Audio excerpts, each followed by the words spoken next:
For a single minute in 1876, the sky over Kentucky bled red meat, and no one knew whose dinner had gone missing. I still remember the way the air tasted that afternoon, like iron and fear. The townsfolk of Bath County had been lugging buckets from the creek, same as every Tuesday, when the first wet slap hit the dirt road. "Mary, get the children inside," old Elias Barker croaked, wiping his brow with a hand that would never be clean again. He thought a hawk had dropped its breakfast. Then another chunk fell, and another. By the time the church bell tolled 3 times, the sky was raining ribeyes. Only these weren't steaks from any cow anyone had ever seen. The pieces were too smooth, too perfect, like something had sliced them with a blade no human hand could wield.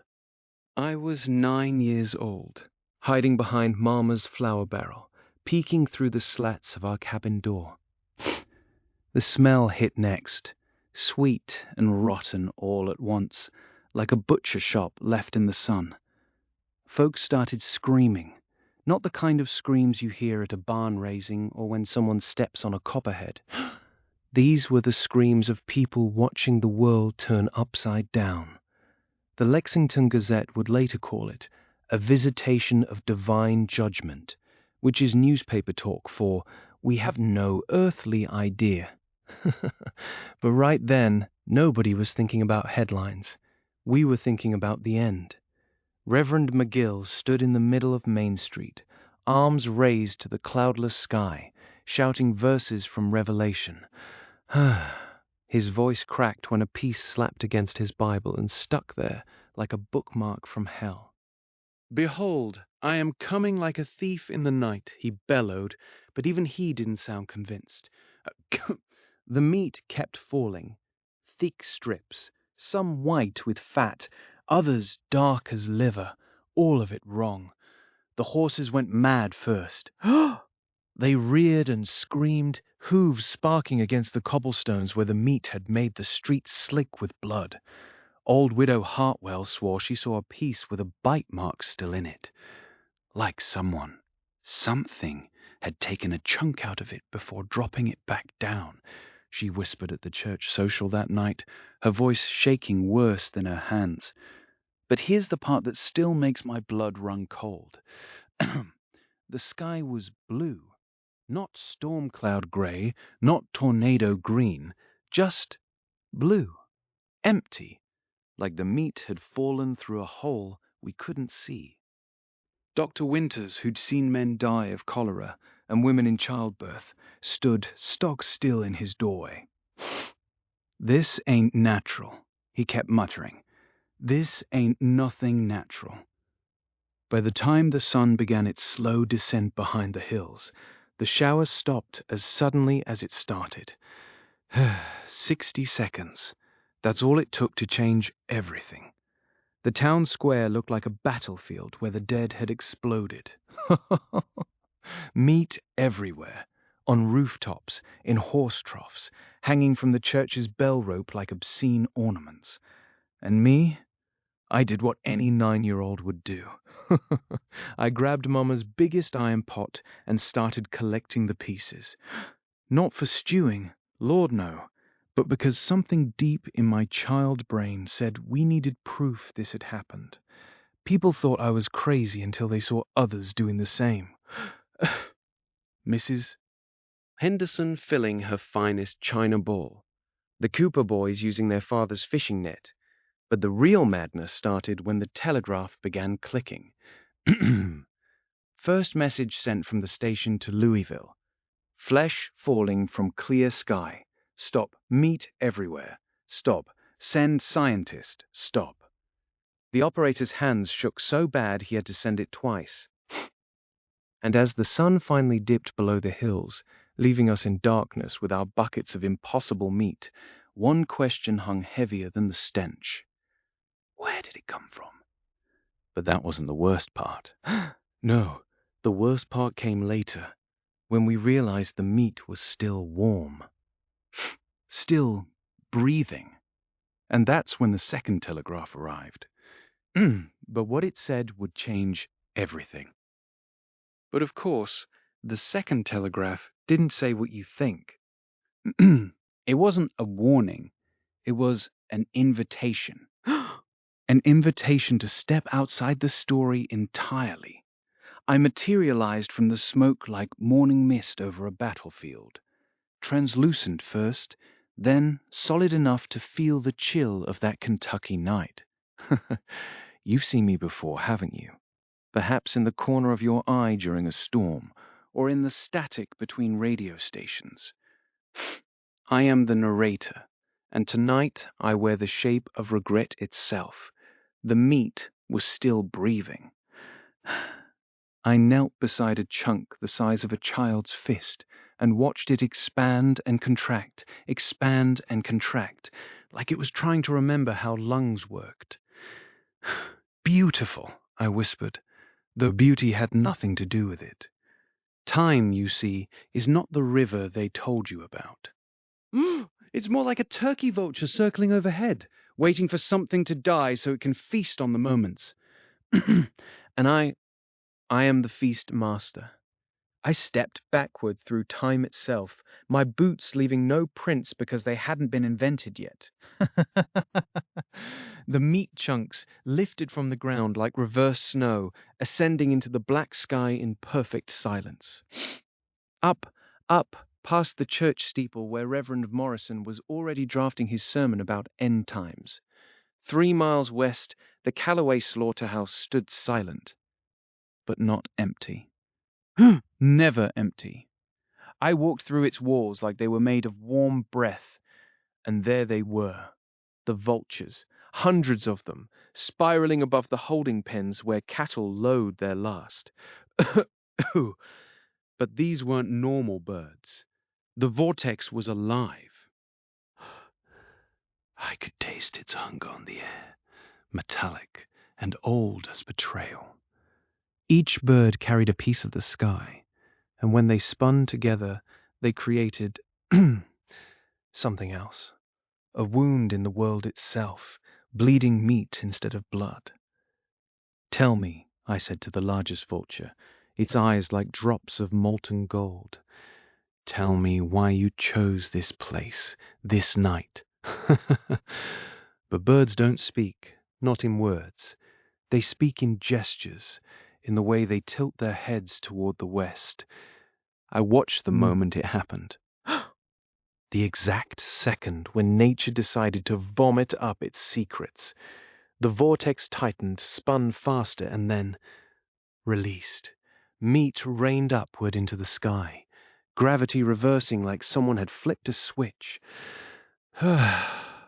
50 pounds of beef, pork, and something that might have been lamb. But here's what the newspapers never printed. It wasn't just the meat that fell.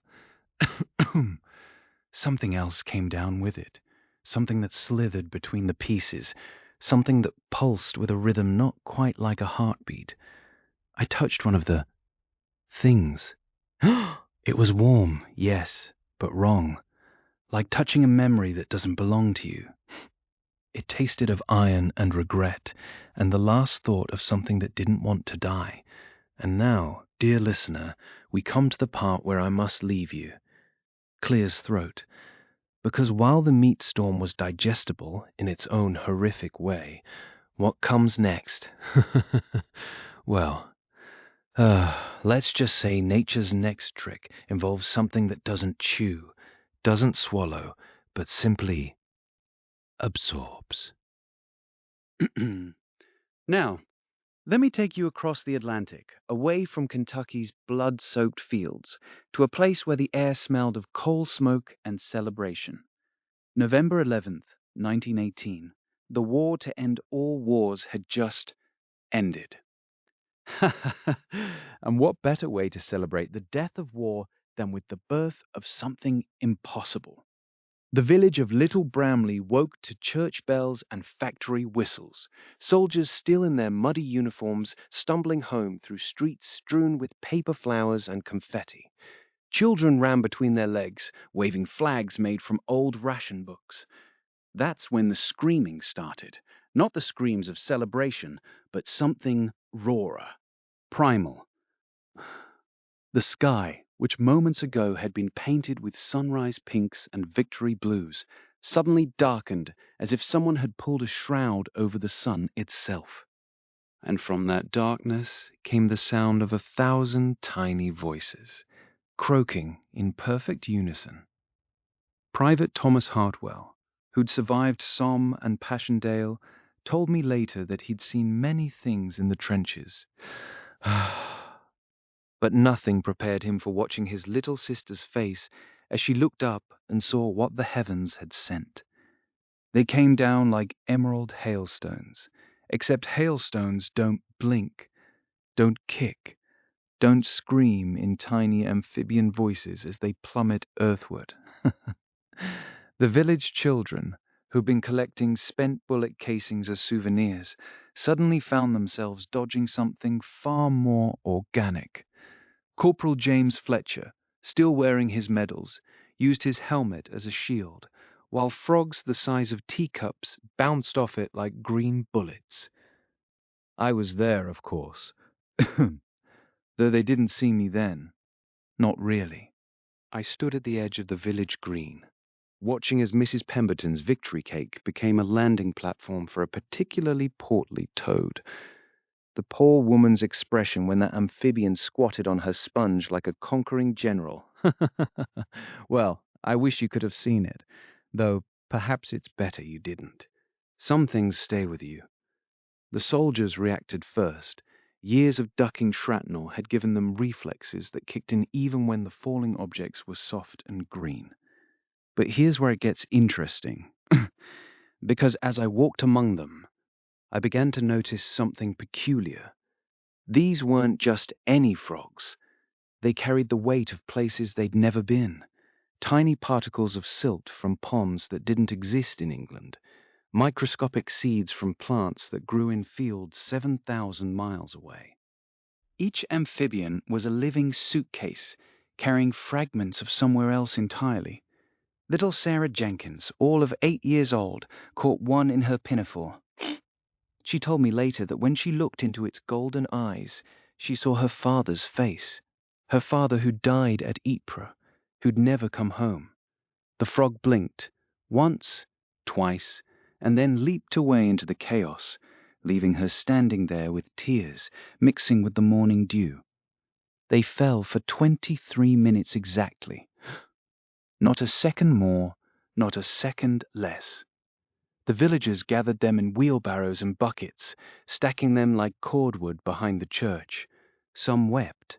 Some laughed until their ribs hurt. Most just stood there, holding their green prisoners, unsure whether to bury them or set them free. And through it all, I moved like smoke between them, touching a shoulder here, whispering a word there. Because this wasn't random. Nothing in the sky is ever random. The frogs weren't just falling, they were migrating through dimensions, using the emotional weight of that moment, that perfect moment when humanity thought its worst war was over, as a doorway. Old Mrs. Whitman, who'd lost 3 sons to the war, gathered the frogs in her apron like found children. She told me, though she didn't know she was telling me, that their skin felt warm, almost feverish, like they carried the heat of somewhere tropical, somewhere where the sun never set on the British Empire. She was wrong, of course. They carried something far more valuable than heat. They carried memory. Not human memory, but something older, deeper, the memory of every pond that had ever dried up, leaving tadpoles gasping in the mud, the memory of every flood that had swept away entire worlds. They were messengers, these green angels, and their message wasn't for the living. But here's what haunts me most, even now. As the last frog fell and the sky began to clear, I noticed something in the pattern of their landing. If you connected them with string, drew lines between where each amphibian touched earth, they spelled out letters. Not English letters, not really, but something that looked almost like writing, if you squinted and remembered that all language is just squiggles we agree mean something. The soldiers who dodged bullets, now found themselves standing in the middle of what looked like a crop circle drawn by an army of drunk frogs. Private Hartwell told me he felt something tugging at his chest, like invisible hands trying to pull something out of him. Not his soul, something smaller, more specific. His last memory of his mother's face before he'd shipped out. The way she'd looked when she realized he might never come home. And that's when I knew. This wasn't about the frogs at all. This was about what they were collecting, what they were harvesting from that moment of perfect, terrible joy when the world thought its worst days were behind it. They were gathering the price of peace, one memory at a time. The villagers buried them eventually. Said a prayer over the mass grave behind the church, though none knew quite what to pray for. The priest muttered something about Egyptian plagues and God's mysterious ways. But I knew better. I'd seen this before. Not frogs exactly, but the pattern. Always the pattern. Because you see, dear listener, this was just the beginning. The frogs were the appetizer, a palate cleanser for the main course. And what comes next? Well, let's just say that when the sky decides to rain something else down on humanity, it won't be as gentle as amphibians. The next storm won't be green. It'll be silver and gold. It'll jingle when it falls. And unlike frogs, money doesn't stop moving just because it hits the ground. But that's a story for another chapter. For now, just remember Little Bramley.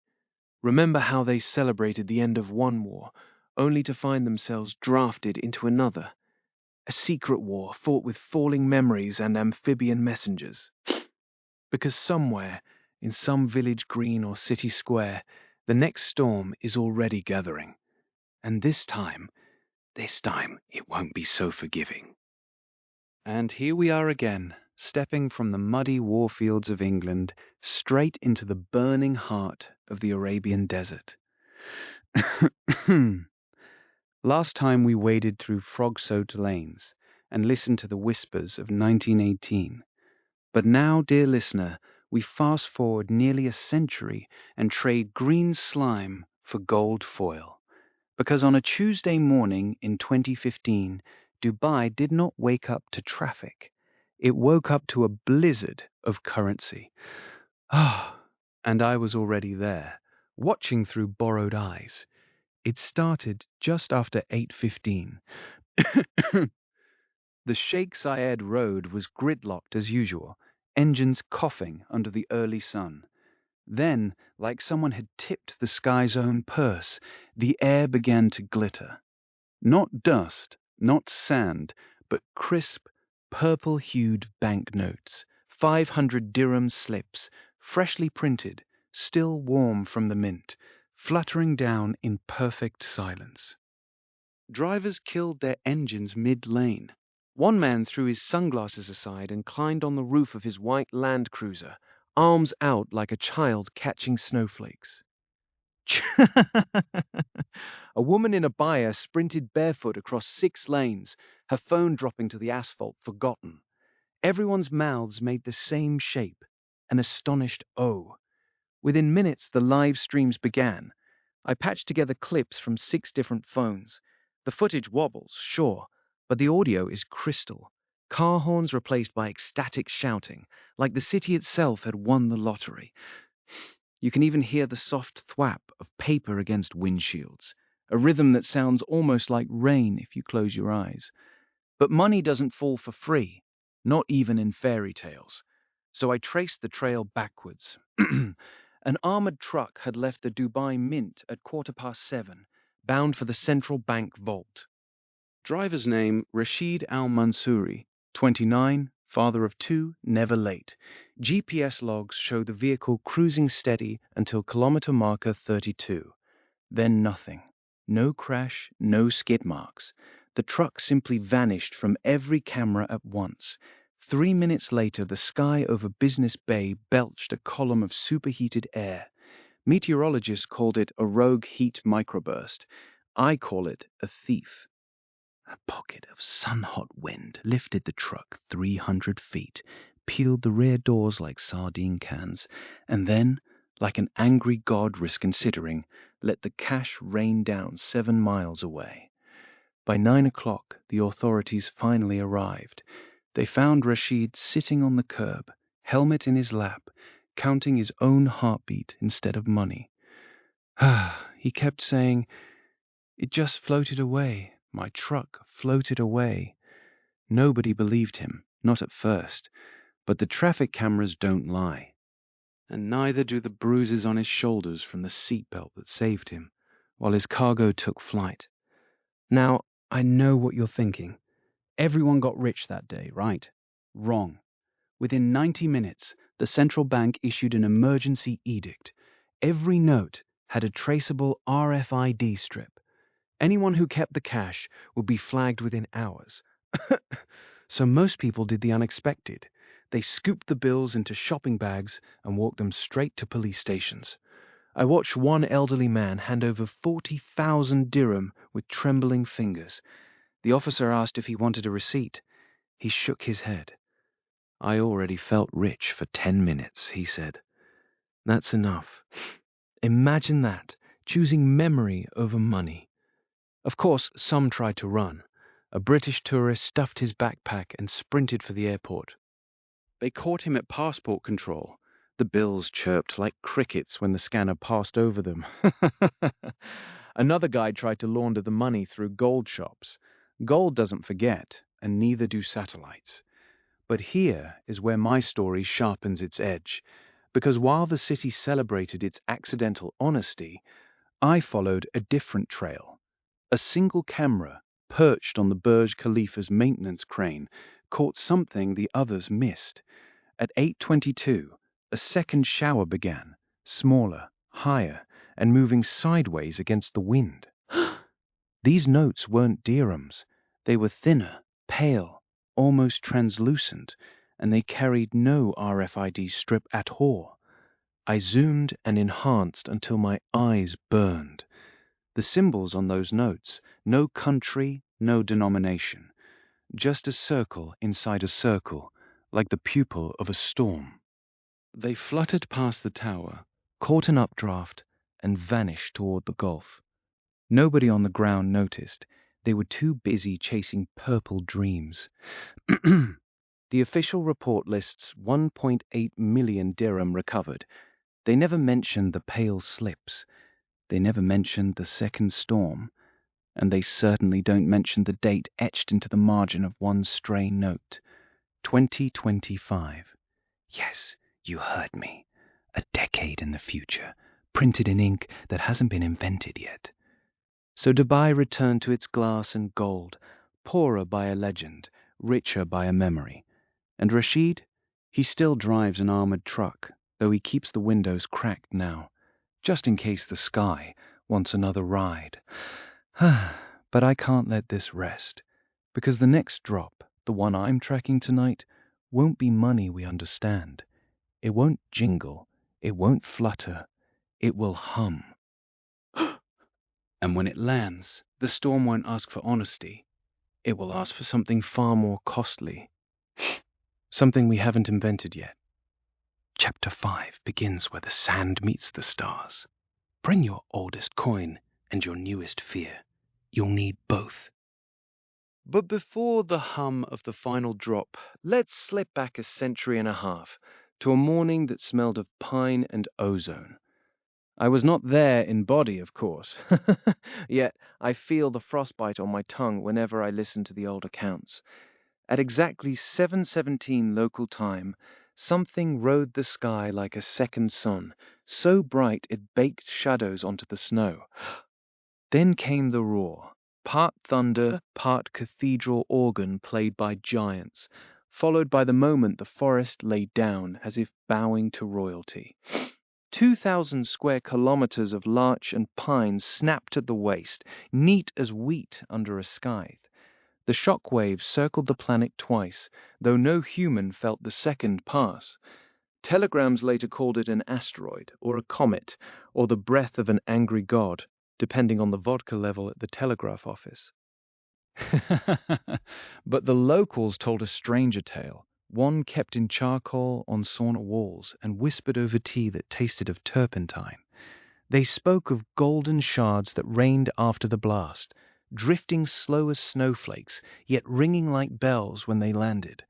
Children gathered them into birch bark baskets, thinking they'd found pieces of a broken star. The Tsar's collectors arrived within the month, pried the baskets from small, frost-numbed fingers, and vanished south on sled dogs that never tired. By the time the first scientific expedition limped into the craterless wound, 13 years later, the shards were rumors in locked drawers. I tracked those rumors to a cellar in St. Petersburg, where an envelope marked with 3 wax seals still smelled of pine resin. Inside, a single splinter no longer than my thumb, warm to the touch even in the damp. Modern labs would laugh at the romance, right? Flash-melted tree sap, they'd say, polymerized by temperatures hotter than the surface of Venus. And yes, spectrometry confirms it. Fossilized resin from the Cretaceous, yanked through time, and flash-fried in an instant. Yet the isotopes are wrong.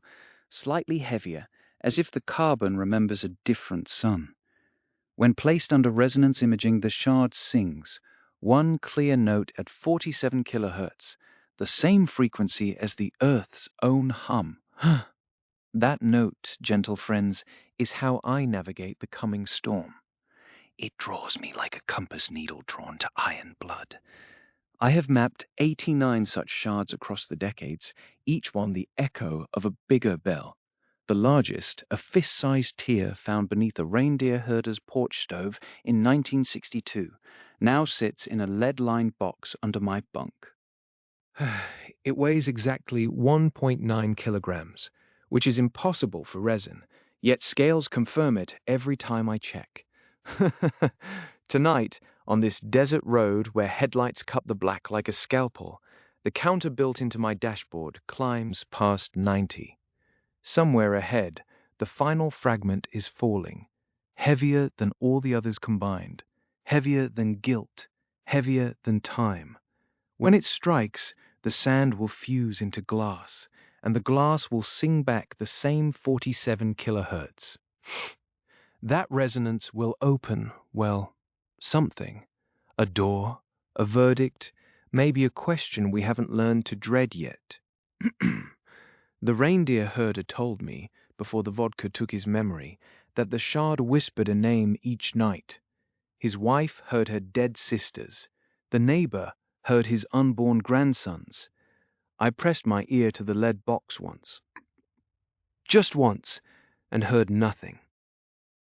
But the box grew warm, and the van lights flickered, and I knew the countdown had already begun long before I learned to count. So I drive south by the star maps of amber resonance, coin in my pocket older than the Romanovs, fear fresh as tonight's frost. The hum grows louder with every mile, vibrating through the steering wheel like a second heartbeat. I do not know the price the storm will demand.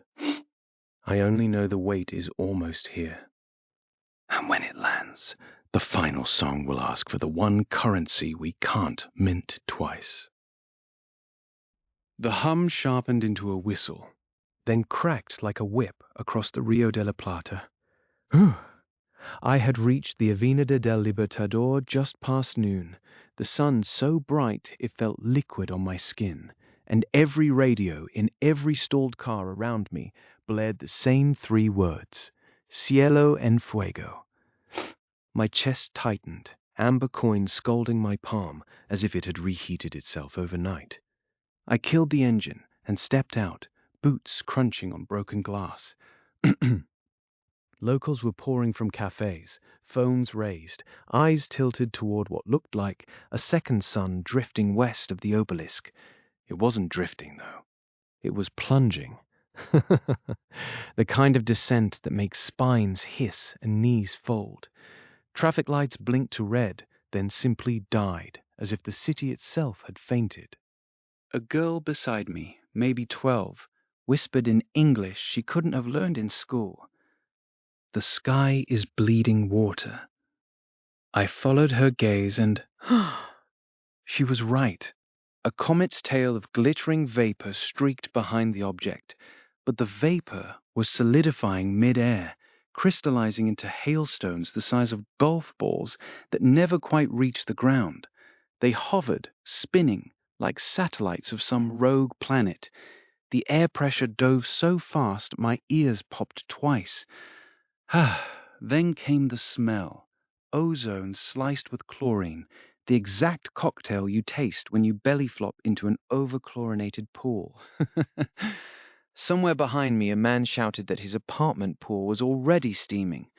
I didn't understand until the live stream feeds exploded. I thumbed my phone and saw it, a freight jet 20,000 feet up, belly doors cracked open, hemorrhaging a silvery liquid that flashed to ice the instant it met freefall. Not cargo, but coolant.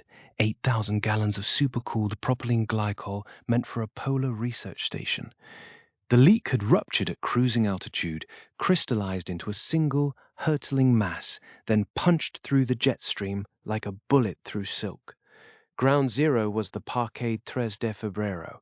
I ran, lungs shredding, drawn by the same magnet that pulls moths to campfires. The city's heartbeats synchronized into one collective tremor. I could feel it through the soles of my shoes, a bass drum beneath asphalt. Then silence. Not peaceful, hollow, artificial, like the world had been unplugged. Even the pigeons forgot to flap. I stopped at the edge of the Palermo Rose Gardens, 30 yards from the pool that belonged to the exclusive Club de Regattas. The surface was mirror still, reflecting a perfect circle of sky. That circle darkened. It happened faster than blinking. A white-hot needle pierced the atmosphere, elongated into a cathedral-sized icicle, and speared the pool dead center. The impact wasn't sound. It was memory, the sound every human carries from the first time lungs filled with water. Steam erupted sideways, scalding the hedges, warping iron railings into molten ribbons. When the column collapsed, the crater yawned wide, 30 meters across, edges glazed like blown glass. Water rained upward for 5 full seconds. Yes, upward, before gravity remembered its job. The air tasted of winter and summer at once, frost burning nostrils while heat kissed cheeks. Sirens began their slow approach, but no one moved. We were statues in a diorama titled Witness. My amber coin vibrated so violently it seared a circle into my skin. I opened my fist. The coin was no longer coin-shaped. It had unfolded into a thin, translucent wafer, etched with coordinates, glowing faintly blue. Coordinates that pointed 1,200 kilometers south, straight into the Southern Ocean. I raised my eyes from the crater to the horizon, where the jet's contrails still hung like a scar. Somewhere in that scar's tail, a second droplet, the one that hadn't fallen yet, was already curving along the same ballistic arc. The city exhaled, a single shuddering breath. Somewhere inside that breath, the real weight began to gather, heavier than sky, colder than trust. And I understood, finally, why every raindrop since the frogs of 1918 had carried a secret name.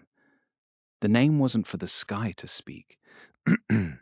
It was for the ground to answer. And now the threads come together like stitches through wounded sky. I spread the papers across my desk, each printout trembling in the fan's breeze as though still falling. From Dubai's drifting dirhams to the Tunguska amber shard, they all obey one quiet geometry, a spiral we drew with our own disbelief. I started by pinning the banknotes first. 2015, late July, heat index above 50. The security camera saw paper flutter like startled gulls, but the radar saw updrafts punching holes in the lower sky, a thermal fist that could lift volt-weight currency and scatter it across Sheikh Zayed Road. The timestamps line up too neatly. Each gust appeared 7 minutes after a private jet crossed the corridor at 37,000 feet. Coincidence? The wind charts hiss otherwise. Next, I pulled the Siberian thread, 1908, dawn on the 30th of June. The amber starfall left no crater, only polished glass and silence. Yet the pressure maps from the Irkutsk Observatory, hand-drawn, ink-trembling, show a negative pressure bubble 200 kilometers wide. A hole punched clean through the atmosphere, then sealed by fire. I traced that bubble with a red pen and found its center lay exactly beneath where the first reindeer herders spoke of a second sun. Myth measured in millibars. I overlaid the two events on my timeline, and a pattern emerged. Every object that falls from nowhere first tears a momentary vacuum, a pocket so hungry that reality itself leans inward. The sky does not drop things, it inhales them. The ground simply answers by catching what was never meant to be thrown. The Argentine ice bomb came next, freshest wound. February 2023, 2.7 seconds between flash and thunder. Viral videos stitched together by teenagers show the contrail kinking twice, as if the sky changed its mind mid-fall. I fed those frames into stabilization software, and the kinks vanish. The camera lied, our eyes lied, but the barometers told the truth.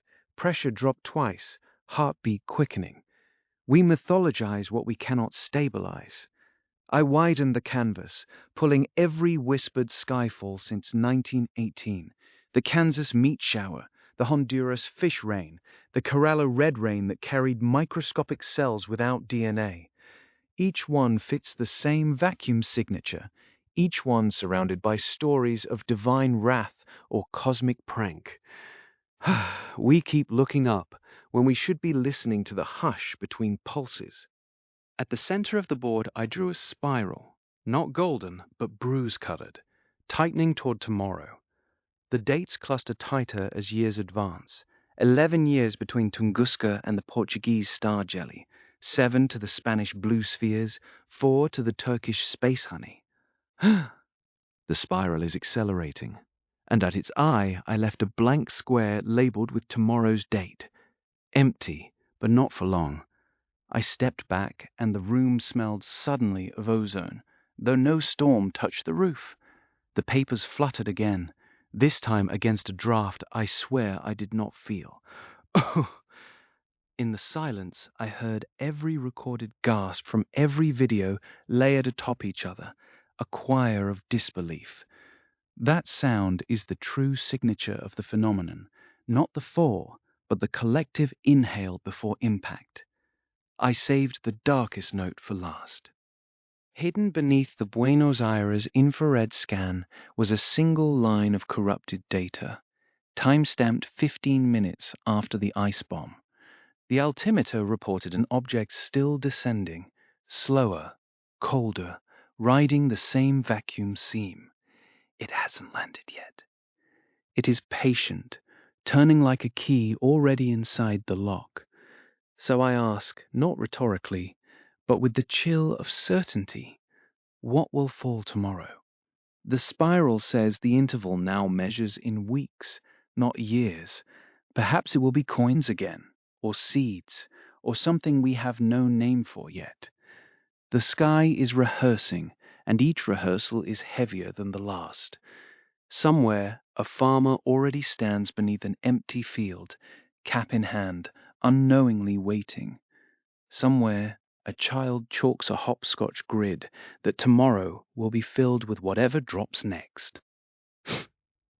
I pin the blank square to the wall, and the pin goes straight through, leaving a tiny hole that howls softly. The map is complete, the myth measured, the science almost believed. Yet belief is just another word for surrender. I turn off the lamp, and the papers keep rustling, guided by a wind that belongs to no weather system I can name. Somewhere above, the vacuum yawns again, tasting tomorrow. And that is when I noticed the new pin on the corkboard, silver and cold, pinning a single word I did not write. Soon. I pocket the pin that was never mine, the word soon, burning like dry ice against my palm. The wind outside the study has stopped, utterly, yet the papers still pirouette across the floorboards, as if choreographed by something watching from the cracks in the ceiling. I realize, with the calm of a man accepting the last stair on a long staircase, that observation has reached its limit. The window yawns wider without my touch. I step onto the sill. Yes, step, because ladders are for those who still believe in distance. The night air is neither cold nor warm. It is absence wearing a familiar perfume of ozone and wet stone. Come closer, the sky murmurs. Not a voice, just the suggestion of one, like a rumor your bones understand before your ears do. I rise. Have you ever noticed how quiet patience can sound? The higher I drift, the louder the hush becomes, until it's a roar of velvet. Clouds do not part for me. They breathe. They inhale my doubt, exhale memory. I taste every childhood July thunderstorm, every winter night spent counting satellites I pretended were planes. The flavor is bittersweet and metallic, like licking a battery of nostalgia. Now, listen closely, because I can only say this once, and words scatter at this altitude. The sky is never empty, only patient. It holds the dropped, the forgotten, the deliberately thrown away. Somewhere in these vaults of vapor hang the missing instruments from Shackleton's last voyage, the wedding ring that slipped from a widow's hand in 1943, and every apology we ever swallowed instead of spoke. They orbit in slow motion, humming like beehives made of regret. I pass a pocket of air so still it feels like the inside of a held breath. There, the Argentine ice bomb drifts alongside the amber shard from Tunguska, both now crystallized into something gentler than catastrophe. They pulse like twin hearts that have forgiven the bodies they once tried to stop. I reach out, but touching them would be like shaking hands with yesterday, polite and pointless. Above me, the darkness folds into a spiral staircase made of negative space. Each step is a silence I must trust exists. I climb, though my legs stopped moving long ago. The wind returns, not as weather, but as witness, whispering coordinates to places that haven't happened yet. Latitude, maybe. Longitude, someday. I nod, absurdly polite. At the top, there is no temple, no throne, no cosmic judge tapping a gavel made of meteorites. Just a single black feather rotating on an axis of moonlight. It does not fall, it decides. I understand now. The sky didn't drop anything unthinkable upon us. We dropped the thought itself, and the sky merely caught it, cradled it, waited for us to come retrieve it when we were brave enough. I extend my hand. The feather brushes my fingertips, no heavier than an unanswered question. Thunder rolls somewhere far below, the sound of a book closing on a story that never needed a last page. The spiral loosens. The staircase dissolves into the forgiving dark. I do not follow it down. Instead, I breathe, once, out. Every story I gathered, every witness I hauled across years and borders, leaves my lungs as soft as dandelion seeds. They drift toward the curve of the earth where somebody, maybe you, will find them tangled in morning grass and wonder why the dew tastes like static. The feather keeps falling, past latitudes of regret, past longitudes of almost. It spins slower now, as if reluctant to arrive. When it finally kisses the ground, it doesn't. It hovers an inch above a patch of frostbitten clover, waiting for the first footstep to acknowledge the space between sky and soil. Somewhere, a child will pick it up and never know why the air smells like burning pennies. Somewhere else, An old radio will crackle awake with a voice reciting coordinates that spell forgive. I stay here in the patient sky, no longer narrator or witness, but simple punctuation, a comma between what happened and what might. You, listening, are the next sentence. Write it carefully. The sky is listening, and it has grown fond of our unfinished thoughts. The thunder that follows is not warning, it is applause. I close my eyes, not because the story ends, but because it continues without my voice.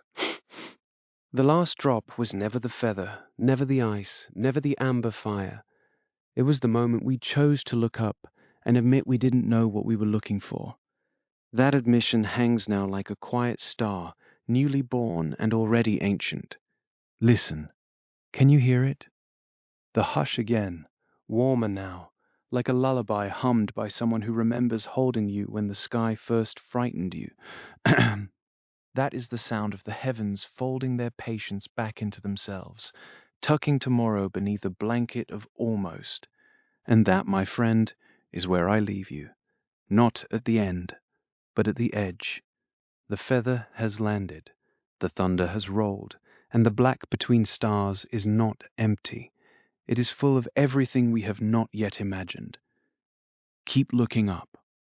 The sky has grown terribly, wonderfully fond of your gaze.